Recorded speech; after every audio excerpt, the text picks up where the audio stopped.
Thank you, Mr. Chairman. Thank you, Mr. Secretary, for being here today and your hard work. Those are great numbers, by the way, that you read off earlier.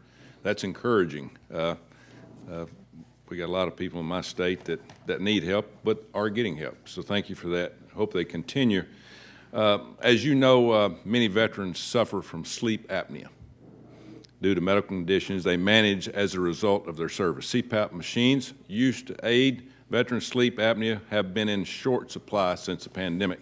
I think you know that due to chip shortage and a global recall on CPAPs. I understand these devices available that there are some devices that are available that do not require a chip and could be available to veterans today. We're having a huge problem in our state.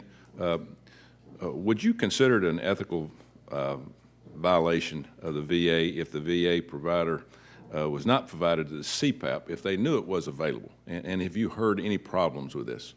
I've heard a lot of frustration, especially with the recall, as to and the complications that's creating for us. I've heard personally from a lot of vets, and then obviously I'm getting updates on a regular basis on this. So as to the question of an ethical concern, I'm not sure I understand the question precisely, but well, some of these don't need chips, and right. we do have available devices that are available. Let me take and get that. I'd be happy to talk to you or your team afterwards, and we'll make sure we dig into that. Yeah.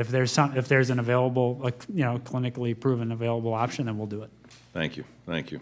While on an unrelated topic of this hearing, I want to bring this up. I want to take a minute to let you know I'm strongly opposed to the recent interim final rule that permits the VA to provide abortion services in every state, even in those states who have prohibited abortion. For nearly 2 weeks now, the VA has authorized medical facilities to provide abortion services to enrolled veterans and certain dependents.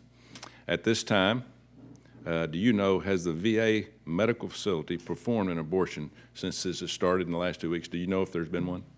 I'm told that there has been one, yes. Okay.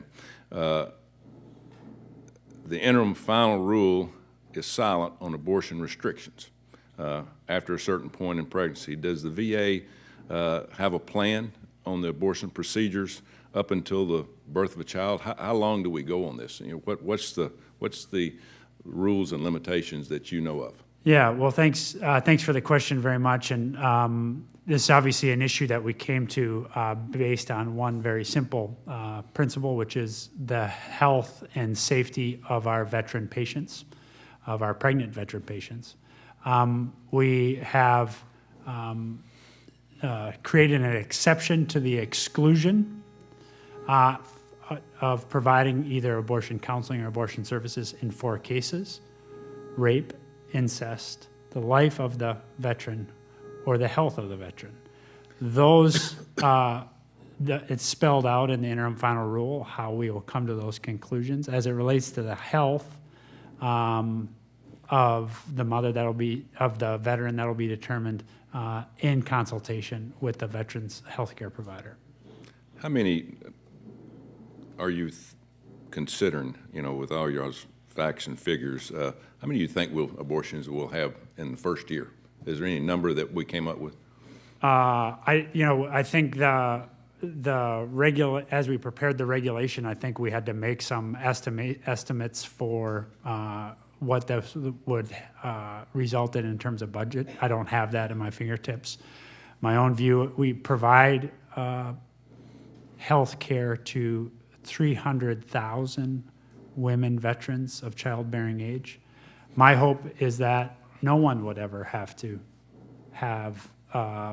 face the health or life-threatening, let alone rape or incest results to have this service. But because of the importance of ensuring the health and safety of those veteran patients, we have determined that we needed to do this. Do we have the proper equipment that you know of in all facilities to perform abortions? We're going through those training steps now and making sure that, obviously, these are all things that we could not do prior to the interim final rule because it was prohibited.